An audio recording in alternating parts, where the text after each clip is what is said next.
Shalom Elohim, Bapak Ibu, Saudara-saudari yang ada di dalam nama Tuhan kita Yesus Kristus. Shalom Elohim dan salam hormat kepada ketiga pribadi Bapa, Putra, dan Roh Kudus yang sudah hadir di muka bumi ini. Shalom Elohim buat anak-anak Tuhan, saksi-saksi Tuhan, bintang-bintang Tuhan dimanapun berada. Salam damai, salam kasih buat kita semuanya. Saya bersyukur dan puji Tuhan ya, saya boleh kembali mau bersaksi ya untuk kali ini ya, dimana saya untuk kesaksian mimpi tanggal 1 September kemarin saya dibawa ke beberapa tempat, dan kali ini saya menyaksikan untuk yang kesaksian yang pertama ya, dan selanjutnya kesaksian selanjutnya saya lanjutkan hari yang lain berikutnya ya. Tanggal 1 September kemarin saya bermimpi ya, saya berjalan mau menuju ke supermarket untuk membeli sesuatu. Dalam perjalanan itu hari di luar saya sudah gelap redup ya. Saya melihat di ujung sana saya melihat ada keributan, dan saya melihat asap mengepul. Seperti ada kebakaran, banyak orang-orang ribut, terdengar suara keributan di sana ya.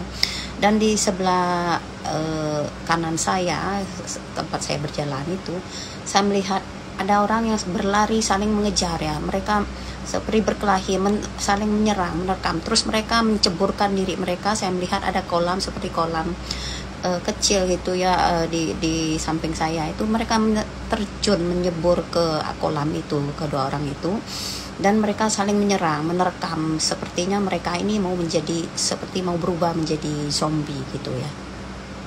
Dan selanjutnya ke jalan yang saya lewati itu ada lagi, saya melihat air kolam yang di dalamnya ada anggota keluarga dari suami saya, ayah dan anaknya di situ. Mereka separuh badan ada di dalam air itu ya, dan mereka sepertinya juga mereka sudah mau berubah, kayaknya mau berubah jadi zombie juga. Dan mereka mengatakan mau memanggil mamanya juga, menjemput mamanya gitu ya. Dan setelah itu saya melihat ada tulisan di depan mata saya ada 2 baris tulisan yang sudah saya baca, tetapi saya tidak ingat ya apa yang setelah bangun saya tidak ingat apa yang dikatakan tulisan itu ya. Nah, ketika besoknya kita berdoa, ada dalam doa syafaat, dan Tuhan menjelaskan kepada kita dalam grup doa itu bahwa akan terjadinya banyak huru-hara, hiruk pikuk yang akan terjadi.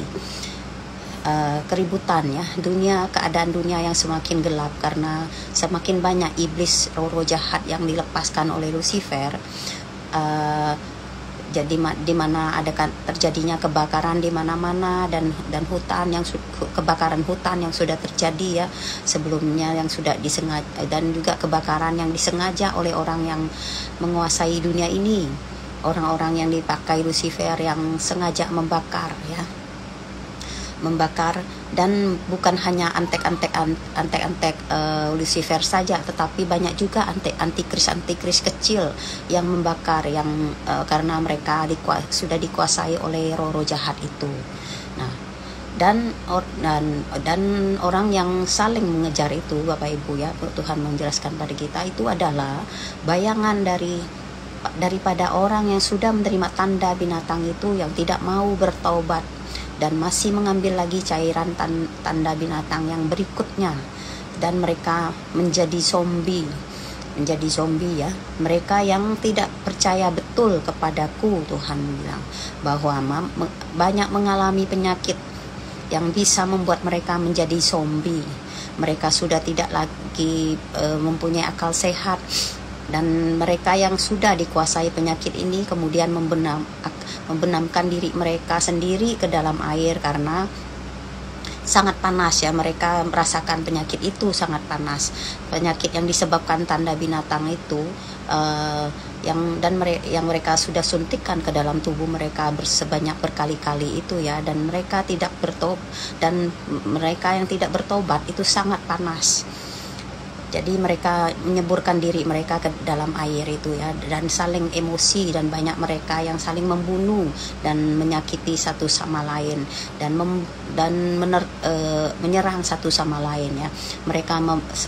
Mereka semakin rusak dan tidak bisa lagi mengendalikan diri karena beratnya penyakit mereka, dan tanda binatang itu mengubah DNA mereka. Ya, itu Tuhan katakan. Dan untuk keluarga dari suami itu yang bapak dan anaknya itu yang ada di dalam air itu, Tuhan menjelaskan juga kepada kita bahwa mereka ini yang sudah menerima tanda binatang itu, dan memang mereka sudah menerima tanda binatang itu 3-4 kali ya, tidak akan luput karena mereka mengabaikan aku, kata Tuhan. Mereka cuek dengan hal rohani yang sudah diberitahukan kepada mereka. Aku telah memberi kesempatan kepada mereka, tapi mereka mengabaikannya. Mereka telah terikat dengan dewa-dewi dan tidak mau dilepaskan. Keadaannya secara rohani benar-benar parah, kata Tuhan. Ya, ini ya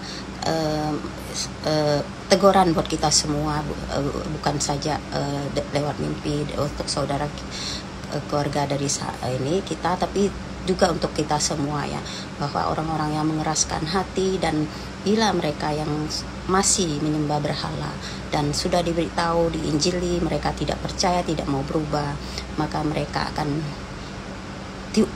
tidak bisa mengelak lagi, mereka akan berubah juga ya.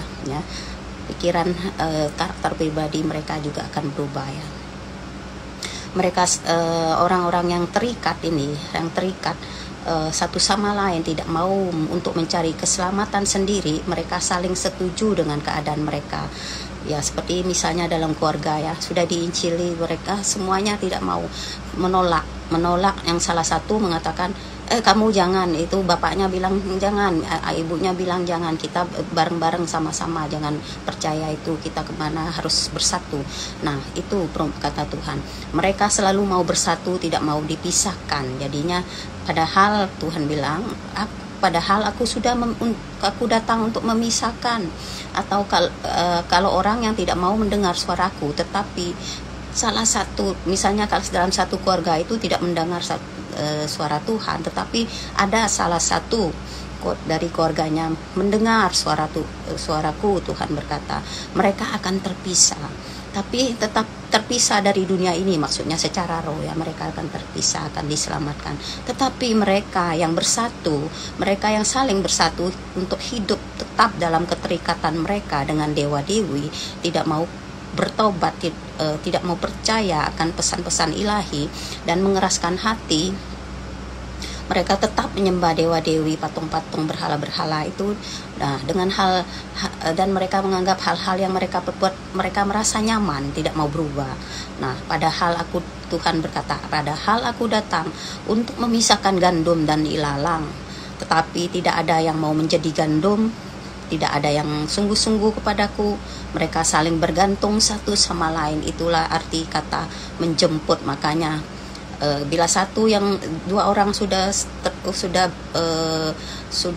tersesat ya, yang lain juga akan menjemput. Begitu artinya bila mereka tidak berubah ya, mereka tetap dalam kebebalan mereka ya. Nah, dan tulisan yang ada dalam 2 baris itu, Tuhan mengatakan bahwa itu adalah, tulisan itu berbunyi, waktunya sudah sangat singkat, masih ada tersisa waktu, tetapi tinggal sedikit buat mereka yang mengeraskan hati.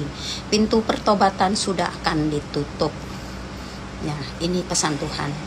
Kiranya biarlah anak-anak Tuhan, umat-umat Tuhan dimanapun berada, segeralah bertobat sungguh-sungguh ya, untuk percaya kepada Tuhan kita Yesus Kristus, jalan kebenaran dan hidup, dan jalan keselamatan satu-satunya akan membawa kita pada keselamatan kekal ya. Hanya Dia yang bisa menolong kita, Tuhan Yesus Kristus, Isa Al-Masih, Isa anak Maryam, Imam Mahdi, Raja Damai, King of the Kings ya.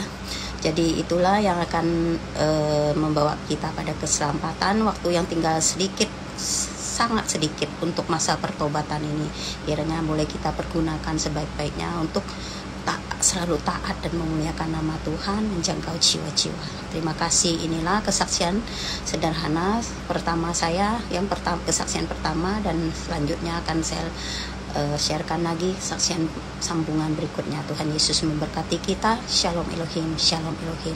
Amin.